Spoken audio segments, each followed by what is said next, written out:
I'm like, okay, I hope he saw what I hope what I wanted him to see.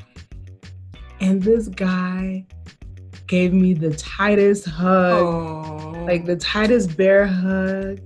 And like, you feel like that moment is the big culmination, right? Mm-hmm. Of years of struggling, of rejection, of hard work.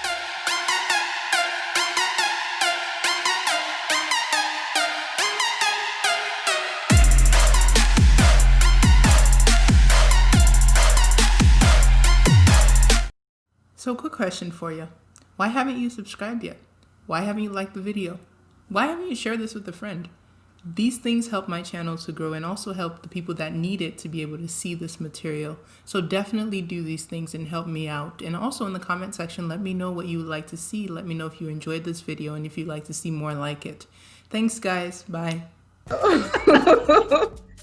Yeah, now that's how I became a Maharian. That's how I'm here. Many people may be at the beginning of the story where they're first getting that rejection, or they're finding kind of the come to Jesus moment where it's like, this may not work out the way I thought it would. Mm-hmm. How did you navigate that, and how would you advise somebody to navigate that season? I will say that don't hold yourself back from your emotion, how you're feeling, right? If you want to cry, cry and fully absorb and understand the fact that you're sad, and understandably so. When I received my first set of rejections, I went into a classroom on campus and bawled my eyes out, like an empty classroom. Allow yourself to feel, please, because the worst you can do is pent up your emotion inside, and you'll be having high blood pressure, and you're like 21. Exactly. Right? Allow yourself to feel, process that. If you're one of the people like me who needs to ask yourself, why do I feel like this? Ask yourself why and break that down. Because that's along the process of how you can now change things down the road. And then get back at it. There's a med blogger that I watched their video, and like many of us have gone through, especially those of us like Black med students, Black pre-med students, we've gone through, talked to pre-med advisors, and they're like, so what is your plan B? Or maybe you should consider something else, or that right there. When I tell you, please, with everything that is within me, if you believe med is for you, no one can tell you otherwise. What is for you cannot be taken from you. And this med blogger said, when people ask them what their plan B was, their plan B was to return back to plan A, right? And that was a big part of my philosophy. Like, okay, I didn't get in this time. And that's why I said stubborn in the beginning, like, I didn't get in this time, we're going at it again. Exactly. Right? We're going to charge again. And so that's what I would say. What about somebody that's okay, they, have tried this med school application process, it didn't work out. Now they're trying to beef up their application with maybe a year off, a post-bac, a scribing job, any type of job later on. How were you able to navigate, going from that mindset of I'm working, I'm doing all these things to, okay, now I'm kind of turning back to prepare for another application cycle? One thing I had one feeling I felt that was very much eating away at me inside is that, here I am, the idea of taking a year off while, I had friends who were getting into med school. I was like, well, why? What am I doing wrong? Why can't I do this? The comparison bug, right? Ooh, what word? Comparison. Thank you. Every time somebody says it, I just gotta highlight. It's like, that's where the issue is a lot of the time. That's it. You can't be driving in your lane and someone else's lane. That's illegal. You can cause an accident. Among other things. Among other things, right? Your journey is your journey. No one else can live your life but you. So when you see someone else on another path, you don't know what they went through compared to what you're going through. if you're at one stage, you can't build on this part of your life taking from someone else's part. It can only be with your life. Right. So don't allow your mind to talk you into comparing your journey to another person. This is coming from someone who, my own dad went back to pharmacy school when I was in high school after he'd already started his career in business. Wow. You know, so he was in pharmacy school in his 50s. You know, so each person's journey is their journey. For those who are looking to beef up their application, one thing that I've heard a lot is that people have been told to do research, right? And it's true. Research helps. Not everyone can do bench research. Please speak on that. I despise, with a passion, bench research. Right? Before we go into it, though, let's break down, because some people may be like, what is bench research? Can you explain that a little bit? Bench research is like almost a stereotypical image you see of research, right? You have the either pipetting or the agar plates, or, you know, under the hoods, mixing chemicals. Bench research. And understandably, not everybody's like that. Not everyone can spend their time doing that. There are some of us who are more like clinical research, right? Whether it's, you know, you see patients, enroll them in studies, or you, you know, use patients' health information to inform your study, different things. Translational research, there's public health research, which I did. Research is research. When you do volunteer activities, don't do them just for the application.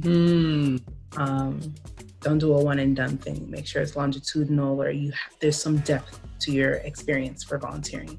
Work experience, clinical experience. You know, it can be shadowing, it can be scribing, you know, or you can be an MA, you could be a nurse. There's different aspects that people take on this idea of clinical experience.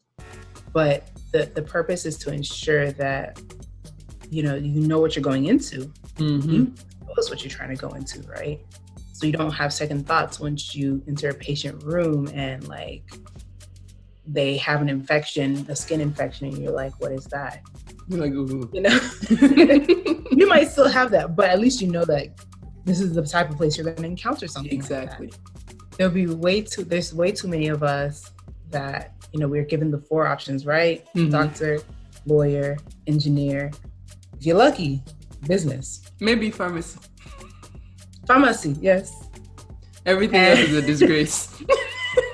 Like, and that's all you're given, right? Please, for your sanity, if that's what you want to do, wonderful. Go forth, my child. If you look at that and you're disgusted, or you're like, that's not the move for my life. For the love of everything good and holy.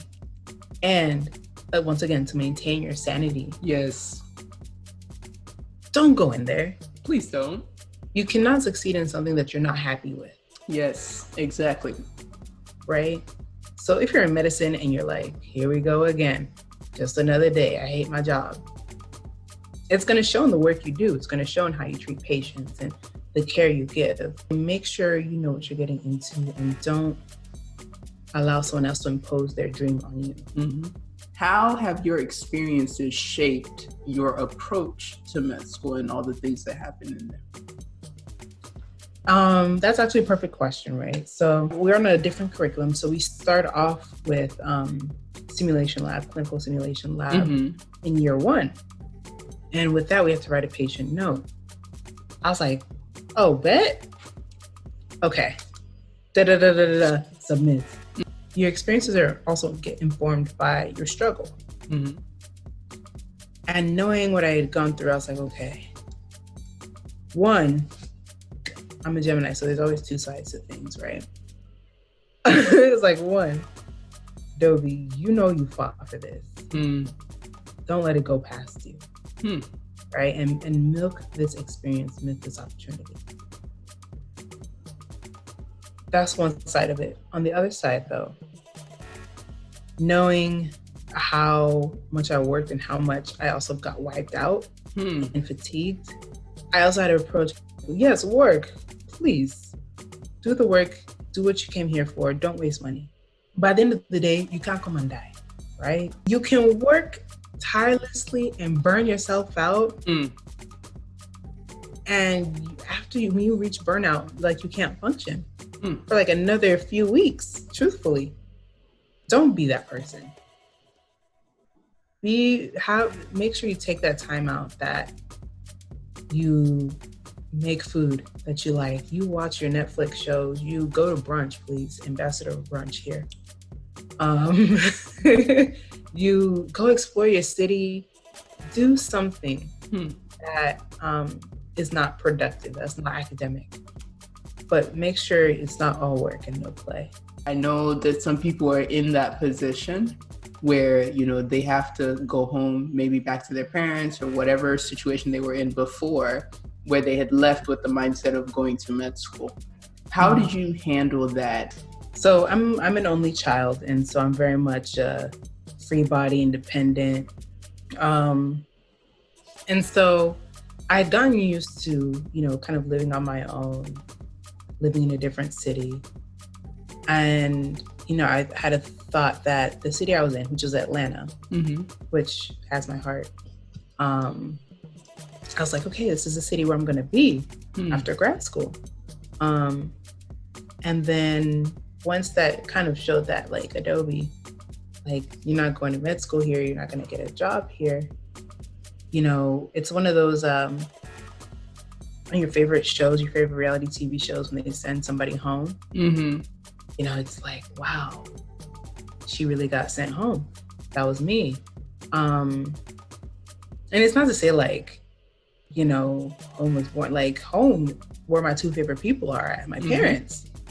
And, you know, it was more so like, you're questioning, did I miss out on any opportunities here? You know, I lived right by the CDC, and I'm like, did I miss out on that opportunity? You know, trying to figure out what did I not do that I missed out on this plan that I had set up for myself. But it was very much a needed recentering, a very necessary recentering. You know, that year, yes, I found work. I expanded my knowledge. I went back home to Nigeria, and I was able to once again visit my cousins, have good food, go sightsee in places I've never been before. So all that to say, that letdown, it's not a letdown, that like moment where I was like, is this, you know, did I fail? Was a recentering that was incredibly needed. And so allow yourself to recenter. It's very easy to internalize and say that you failed. No, this way failed.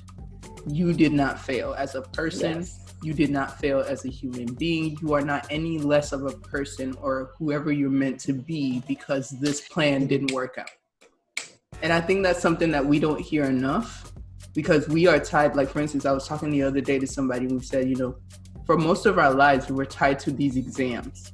And we have been conditioned to believe that when I fail an exam, I have failed as a human being. When I fail this, when I do poorly on this STEP exam or this MCAT or whatever it is, I am failing as a person. And that's not true in any way, shape, or form. You are wonderfully and fearfully made. You are the child of God, and He loves you. And that is all you need to be perfect. You don't need any exam. You don't need anything. So whenever something doesn't work out, I would challenge you to not internalize, but say, this plan didn't work. What am I going to do next? It's always awesome to hear like somebody that just genuinely exudes this humility that comes with your story and being able to reach out and connect with other people in that. So I'm very grateful for you being here and telling your story to everybody. Thank you. Thank you so much. But I did have one final question for you. Yeah. if somebody said, they see this video and they're like, yo, I really connected with her. This story is like my story and I really want to, ask her questions, pick her brain, whatever. How do people connect with you? Yeah, you can find me on Instagram at Dr. Dobi Does It. So hey. DOBIDOESIT. You can shoot me an email. I do resume reviews, personal statement reviews, application essay reviews, or just like general mentorship or one-on-one talks. Wonderful. Email me ANCOKOCHA@gmail.com. And I'm gonna link all of that above as well, so that way you can get connected. Once again, I am so grateful, and it's awesome to connect with you. I was gonna say I probably should want to interview your dad too, because like that's an amazing story. Okay, look. Let me know. I can be the connect. There we go. See, that's how we do it. We network and we make more connections. That's what this whole platform is about. That's how it happens. Yes. So thank you. I am so excited to work with you. And hopefully if people have a lot of questions, actually we might come back and do like an Instagram live type of thing. And dig into some aspects more that people want to hear about. So we look forward to it. I'm here. All right. Thank you all so much for watching. We're so grateful that you're here. Please reach out, and even on my channel as well. Comment in the whatever that thing is called, the comment box.